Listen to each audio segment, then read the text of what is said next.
ये भारतीय जनता पार्टी तिरंगा के साथ दंगा भी फैला सकती है। नमस्कार, मैं कशिश और स्वागत है आपका नेक्स्ट 9 लाइव में। बताते चले कि इस बात से सभी वाकिफ होंगे कि तिरंगा यात्रा देश भर में निकाली जा रही है। इस बार ये एक नया काम शुरू किया है भाजपा ने, यानी कि केंद्र सरकार ने, लेकिन इस पर नेता अपनी अलग अलग प्रक्रिया देते हुए नजर आ रहे हैं। विपक्ष भी चुप बैठा हुआ नजर नहीं आ रहा है। तो वही बात करें अखिलेश यादव की, कितना कुछ कहते नजर आए। बता दें कि वरिष्ठ समाजवादी पार्टी के नेता जनेश्वर मिश्र की जयंती के अवसर पर सपा अध्यक्ष अखिलेश यादव जनेश्वर मिश्र पार्क पहुंचे और वहां पहुंच के उन्होंने काफी कुछ कहा आरएसएस के बारे में और संघ प्रमुख के बारे में।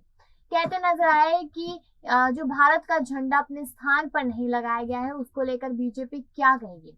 अब बीजेपी ने पिछड़ों के साथ धोखा किया है। यूपी के डिप्टी सीएम केशव प्रसाद मौर्य ने अखिलेश के बयान को लेकर कहा था कि वह आरएसएस पर टिप्पणी से पहले 1 महीने आरएसएस की शाखा में जाए। इसके पलटवार में अखिलेश यादव ने कहा कि बीजेपी के लोग हमेशा बांट करके राज करते हैं। वे जानते हैं कि डिप्टी सीएम को आगे करने का मतलब है कि वे पिछड़े हैं और इसका बीजेपी लाभ उठा रही है। बीजेपी सरकार में तो पिछड़े, दलित और खासकर मुसलमान भाइयों के लिए धोखा हुआ। नेताजी और तमाम समाजवादी लोग कहते हैं कि देश में जातीय जनगणना होनी चाहिए। हम समाजवादी लोग यह संकल्प लेते हैं कि जब कभी भी सरकार बनेगी तो जातीय जनगणना कराई जाएगी। अब बता दें कि तिरंगा यात्रा पे क्या कहते हैं अखिलेश यादव ने। भाजपा के हर घर तिरंगा अभियान को लेकर भी निशाना साधा। उन्होंने कहा कि वह जो तिरंगा फहराने का कार्यक्रम चल रहा है, इसके लिए मैं सावधान करना चाहता हूं, क्योंकि बीजेपी तिरंगा के साथ दंगा भी फैला रही है। बीजेपी तिरंगा यात्रा के साथ साथ समाज में कई ऐसी घटना भी करा सकती है जिससे समाज में दूरियां बन जाए। खासगंज के बीजेपी के लोग ही तिरंगा यात्रा के नाम पर वहां पर किस तरह से हिंदू मुसलमान का दंगा करवा रहे हैं।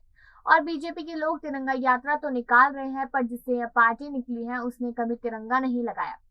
इस तरीके की बात लगातार यह कहते नजर आए। तो चलिए आपको वो वीडियो दिखाते हैं जिसमें अखिलेश यादव ने किस तरीके से भाजपा पर तंज कसा और यहाँ पर सावधान होने की चेतावनी देते नजर आए। पूरे देश को ये बात समझनी चाहिए कि आरएसएस की पॉलिटिकल विंग, पॉलिटिकल पार्टी कोई है तो वो भारतीय जनता पार्टी है। आरएसएस की political wing Bharatiya Janata party है और उन्होंने आज अगर झंडा नहीं लगाया है, अगर उनका इतिहास उठा करके देखेंगे, बरसों बरस उन्होंने भारत का झंडा अपने स्थान पर नहीं लगाया है। अखिलेश जी, इस पर केशव मौर्य जी का कहना है कि जो आरएसएस है वो राष्ट्रीय पर्व पर झंडा लगाता है। उन्होंने तो आपके लिए कहा है कि 1 महीना वो भी शाखा ज्वाइन करे तो उन्हें पता चलेगा वहां का। देखिए, बीजेपी के लोग हमेशा बांट करके राज करते हैं। वो जानते हैं कि डिप्टी सीएम को आगे करने का मतलब है कि वो पिछड़े हैं, उसका लाभ उठा रही है बीजेपी। और वो ये भूल जाते हैं कि सबसे ज्यादा अगर किसी के साथ धोखा हुआ है भारतीय जनता पार्टी की सरकार में तो पिछड़े, दलित और खासकर मुसलमान भाइयों के साथ। और आज के दिन जब हम जनेश्वर मिश्र जी को याद कर रहे हैं तो वही पुरानी समाजवादी लड़ाई जिसको नेताजी और तमाम समाजवादी लोग कहते रहे हैं कि देश में जातीय जनगणना होनी चाहिए। हम समाजवादी लोग आज जब छोटे लोहिया को याद कर रहे हैं तो ये भी संकल्प लेते हैं कि आने वाले समय में जातीय जनगणना का काम कैसे हो, उसको कैसे आगे बढ़ाया जाए और जब कभी भी सरकार बनेगी तो जातीय जनगणना कराई जाएगी। और इसके साथ साथ ये जो तिरंगा फहराने का कार्यक्रम चल रहा है, वहीं मैं सावधान करना चाहता हूं, ये भारतीय जनता पार्टी तिरंगा के साथ दंगा भी फैला सकती है। ये तिरंगा यात्रा के साथ साथ समाज में कहीं ऐसी घटना भी करा सकती है जिसमें समाज में दूरियां बन जाएं। आपको याद होगा कासगंज में भारतीय जनता पार्टी के लोग ही तिरंगा यात्रा के नाम पर वहां पर किस तरीके से हिंदू मुसलमान का दंगा कराया था। तो ये भारतीय जनता पार्टी के लोग तिरंगा यात्रा तो इसलिए निकाल रहे हैं क्योंकि उनकी जो जिससे वो पार्टी निकली है उसने कभी तिरंगा नहीं लगाया।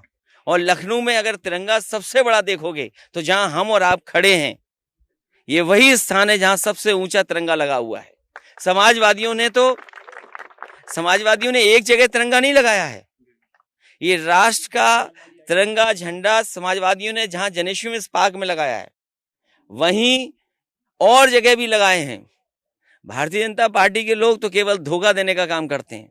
और जब देश में इतनी महंगाई हो तो महंगाई कम करने के लिए क्या फैसला है? देश में जब इतनी बेरोजगारी है तो बेरोजगारी किससे कम करेंगे? अभी जो जवाब मिला है देश का कि 22 करोड़ नौजवानों ने फॉर्म भरे, नौकरी लाखों को मिली। यूपी में लाखों लोग अग्निवीर की भर्ती देखने जा रहे हैं, कितनों को नौकरी मिलेगी? 1000, 2000? जब तो एक भर्ती में 1 लाख से ज्यादा लोगों ने फॉर्म भरे हैं, कितनों को नौकरी मिलेगी? 1000, 2000? सोचिए यूपी में कितने नौजवान हैं जो भर्ती देखना चाहते थे, भर्ती में जाना चाहते थे।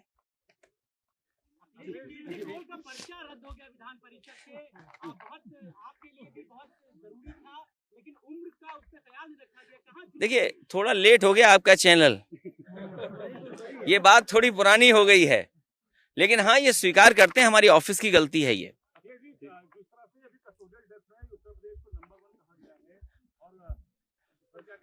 देखिए, कस्टोडियल डेथ में यूपी नंबर 1 है।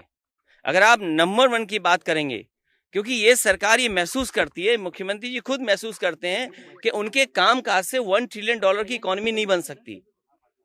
वो जानते हैं, क्योंकि 5 साल जिस तरीके से उन्होंने काम किया है, ये बीजेपी के पास सूझबूझ नहीं है कि $1 ट्रिलियन की इकोनॉमी कर लें।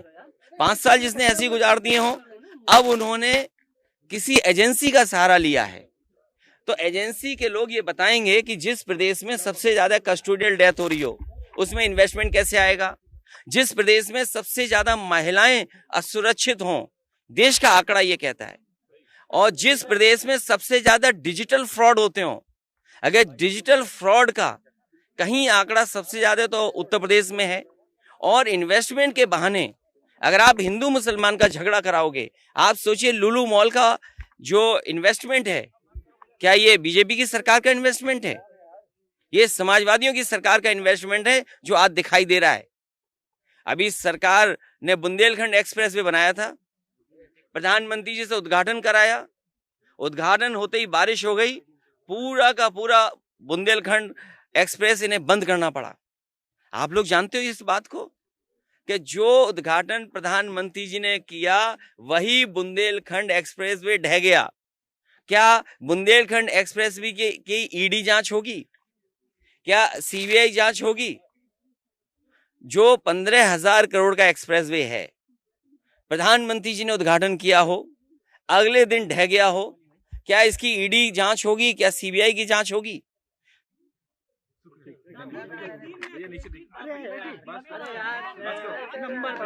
हाँ, क्या चीज?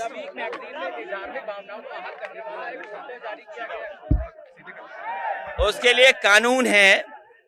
और ये अगर इस तरह का किसी मैगजीन किसी जगह है, तो ऐसे तो हमारे बहुत सारे चैनल साथी भी हैं जो समय समय पे डिबेट इसी तरह की करते हैं। तो आप केवल वीक की बात क्यों करते हो? हमारे चैनल भाई लोग जो हैं, इन पे भी वही धाराएं लगे।